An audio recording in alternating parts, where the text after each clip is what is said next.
Balancing risk and reward is key to a healthy investment portfolio. All-time low interest rates have, of course, influenced investors' strategies for finding that balance. The imminent rise in rates calling for a rethink for some of those traditional investments, in particular bonds.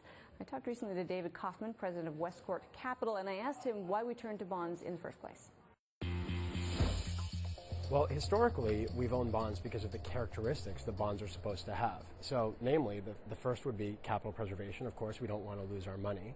The second would be that we would like to have at least modest returns over time. And the third, and really important ones, is that they act as a ballast against your equity portfolio. So they should be going up if the equity portfolio is going down. Unfortunately, that's not what we've seen in recent times. Right, so those characteristics have changed in part because interest rates have been so low for so long. So when you own a bond now, what are you giving up? What are some of the trade-offs that have been made here? Well, let's take a look at the checklist. So capital preservation. If interest rates start to go up and you own even investment-grade bonds, they'll go down in value. So far we've got 1x.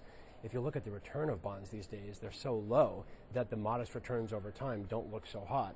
And perhaps worst of all is that on the correlation to equities front, that we've had these what we call nowhere to hide months, where stocks and bonds both fall at the same time, which makes bonds today not as compelling as they've been for the last 30 years. One of the things that's been so difficult for a lot of investors, especially older investors who are in the capital preservation period of life, they don't have a 20-year horizon to average 8% a year on equities, is that they really haven't returned much. Even if they seem safer than some alternatives, it's nothing you can live off because the yields you're getting is so low.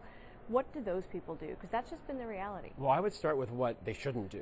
A lot of advisors talk about, well, it's time to rotate out of bonds and into dividend-paying equities. But usually those investors have some dividend-paying equities already, and so what they're doing is they're increasing their equity risk, and they're only marginally increasing their returns. So rather than that, we would say, if you want to control the capital preservation, you might look at what are called floating rate bonds, where the coupon shifts along with interest rates. So it's a check mark on the capital preservation front, but it's still a very low return in nominal terms, and in real returns, i.e. net of inflation, you could be having negative returns. You can also shift to high yield bonds. So they pay a lot more.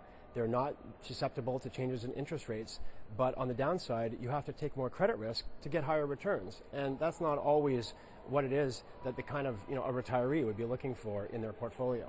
The truth of the matter is, for some people, is it worth, in order to preserve your capital, is it worth giving up some of the return that you might have once gotten and might get in the future? In other words, if you're an 80-year-old pensioner and you really can't afford to lose any of your capital base, are bonds that actually don't make you any money the right thing to do? The right thing to do probably is to reset your expectations about either when you're going to retire or how you're going to live once you do retire. Because there's no free lunch, which means that you always have to take some risk to get a return, and that risk can either be credit risk, going up the credit curve, or it can be duration risk, which is making a longer and longer commitment, in which case you're more susceptible to depreciation as interest rates go up. But as you look at that, you also have to remember that as you're eating that lunch, that you can't be a pig. So, my father always told me, that bears make money, bulls make money, and pigs get slaughtered. So if someone sees an investment that seems a little too good to be true, that 8, 9, 10% that is risk-free, it probably isn't. In fact, it certainly isn't. And then what you might find is that you might get those returns for a while and then find a very unhappy period in the future where you have defaults and all of a sudden you have a lot less than you started with. So let's talk about some of the things you can do. Your entire world in the alternative space is about looking at things that are slightly different, not your vanilla bonds or your vanilla stocks.